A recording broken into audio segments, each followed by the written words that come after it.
అమ్మ ఎలా ఉంటది ఈసారి మరి మీ హిందూపురం ఎలా ఉంటది, రాజకీయం ఎలా ఉండబోతుంది?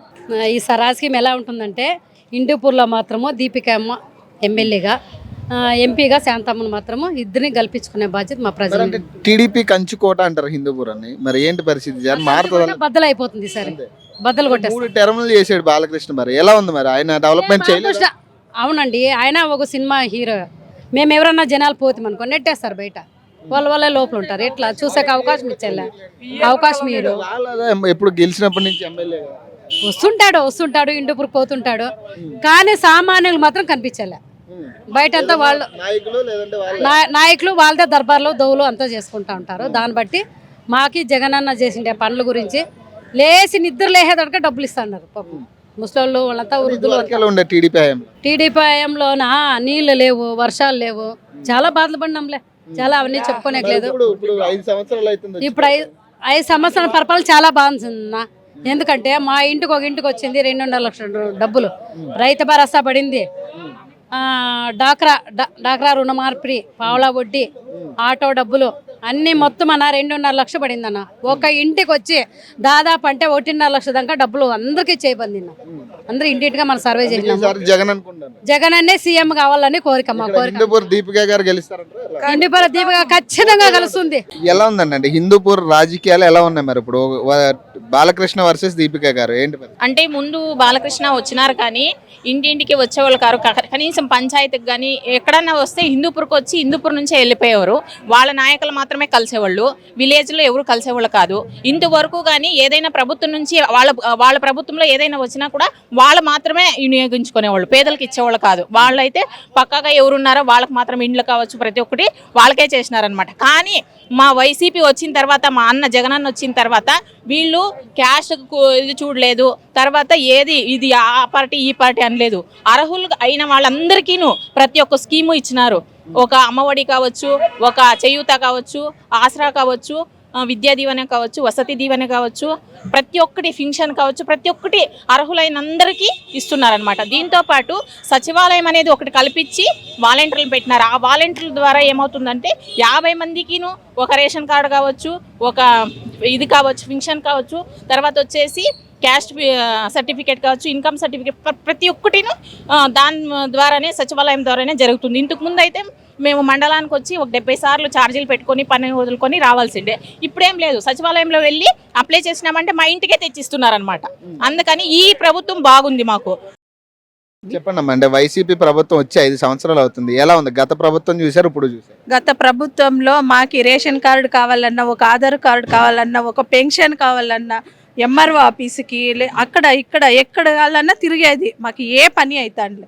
ఇప్పుడు ఒక ఆధార్ కార్డు కావాలన్నా, ఒక రేషన్ కార్డు కావాలన్నా మా ఇంటి దగ్గరికి వచ్చి వాలంటీర్లు మేమేం చెప్పినా రాసుకొని పోయి ఒక వారానికి మా ఇంటికే వస్తున్నాయి ఈ ప్రభుత్వంలో. అప్పుడైతే మేము చాలా బాధలు పడినాము. నా భర్త చనిపోయినప్పుడు కూడాను పెన్షన్కి కానీ దేనికైనా కానీ చాలా బాధపడినాము. ఇప్పుడు భర్త ఎవరైనా కానీ చనిపోతే ఇంటి దగ్గరికే వచ్చి రాసుకొని పోయి పెన్షన్ ఇమీడియట్లీ ఇచ్చేస్తారు.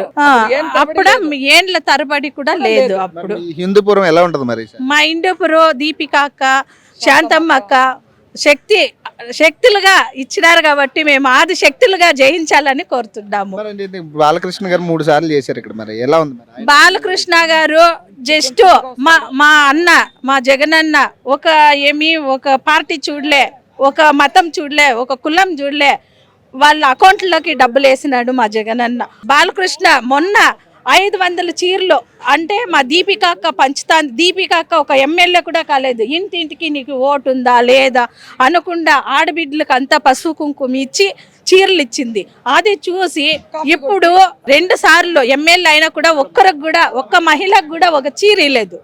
ఇప్పుడు మా అక్క పంచుతా ఉండే దానికోసము అది కాఫీ కొట్టి ఇప్పుడు కూడా ఇంటి దగ్గరకు వచ్చి వీళ్ళు వైఎస్ఆర్ వీళ్ళకి ఇయ్యొద్దండి, నీకు ఓటు హక్కు ఉందా చూపి, ఓటర్ లిస్ట్ చూపి మేము చీరిస్తాం.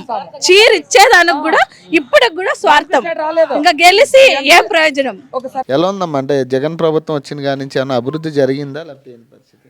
బాగా జరిగింది సార్. జగన్ వచ్చినాక బాగా వర్షాలు పడుతుండాయి, పంటలు పండుతుండాయి, బాగా సురక్షంగానే ఉండాం మేమేమో. అన్నీ నాకు ఇది 15,000 పడుతుంది, రైతు భరోసా పడుతుంది, ఆ, పథకాలన్నీ పడుతున్నాయి అన్ని ఉపయోగం అంటారా ఈ సంక్షేమ పథకాలని ఇప్పుడు పిల్లలకు కానీ వీళ్ళకి పెట్టారు కదా ఉపయోగమేనా? ఉపయోగమే సార్, ఉపయోగమే, బాగా చేసినాడు. మరి ఈసారి ఎవరు వస్తారంట మీ ఇక్కడ హిందూపురం? హిందూపురం సార్ ఎవరు వస్తారో మాకైతే ఇప్పుడు వైసీపీ నుంచి దీపిక గారు ఉన్నారు, వైసీపీ నుంచి ఇక్కడ బాలకృష్ణ ఏమో టీడీపీ నుంచి ఆల్రెడీ గతంలో గెలిచిన ఎమ్మెల్యే. మరి ఇద్దరు ఎవరు వస్తారంట? ఈసారి ఏమన్నా వస్తే అదే దీపికనే రావాల మన వైఎస్ఆర్ అని. ఎందుకంటావు అంటే ఎందుకు దీపిక గారు అనుకుంటున్నారు? ఎందుకంటే ఆయమ్మ ఈసారి వచ్చి బాగా చేస్తే ఆయమ్మ ముందుకి బాగా ఇదే పడుతుంది అని. అందుకని దీపిక గారు. మరి బాలకృష్ణ గారు 2 సార్లు గెలిచారు కదమ్మా, అంటే ఏమన్నా అభివృద్ధి జరిగిందా మీకు? ఏం మాకేం జరగలేదు సార్. ఏం జరిగింది? ఏం జరగలే. ఏం చేసిండారు వాళ్ళు? మరి మీకు ఓట్లు వేసిరు కదా, గెలిపించుకున్నారు, మరి మీకు ఏదైనా సమస్య ఉంటే ఎట్లా మరి ఎవరికి చెప్పాలి ఇక్కడ ఎమ్మెల్యేకి? ఎవరికి చెప్తారు? ఎవరికి చెప్పలేదు. మేము చెప్పుకుంటే మన వైఎస్ఆర్ ఎమ్మెల్యేకే చెప్పుకోవాలా. ఇంకా ఆయన వచ్చినాడు కాబట్టి ఆయనకి ఏంటికి చెప్తారు? బాలకృష్ణకి అంతే. అంటే ఇప్పుడు గెలిచాడు కదా, గెలిచినప్పుడు మరి ఇప్పుడు 10 సంవత్సరాలు చేసాడు కదా ఇక్కడ పరిపాలన, మరి మీకు ఏదైనా సమస్య ఉంటే కలవడానికి అవుతుందా? మరి బాలకృష్ణ ఎట్లా మరి ఎమ్మెల్యేగా ఉన్నాడు కదా మీకు? ఏం ఆయన ఉంటే కదా కలవడానికి. ఏడేంటుకుంటాడు హిందూపురంలో. ఎప్పుడు వస్తాడో ఎప్పుడు పోతాడో మనకి తెలియదు కదా. జనం దగ్గరికి అయితే రాడు, ఓట్లు వేసాడు. రాడు రాడు. మరి అయితే ఈసారి దీపిక గారు అనుకుంటున్నారా మీరు? దీపిక గారు వాళ్ళు గెలుస్తారంటారా మరి ఈసారి హిందూపురం? గెలొచ్చు సార్, ఈసారి సామాన్యంగా గెలొచ్చు. ఆమె ఉండదు కాబట్టి ఈసారి వస్తుంది అనేది మాకు కూడా నమ్మకమే. మరి గతంలో ఎలా ఉండేది అప్పుడు టీడీపీ హయాంలో? టీడీపీ హయాంలో ఏం లేదు సార్. ఏం చేసినారు? ఏం లేదు. అది సంఘాల పుసుకుంకం కానీ అది 3 విడతలకో ఏమో చేసినాడు. 3,000 అంతే. చంద్రబాబు నాయుడు ఇంకేం చేయలేదు. చెప్పండి, ఈసారి హిందూపురంలో ఏదొస్తుంది అంటారు?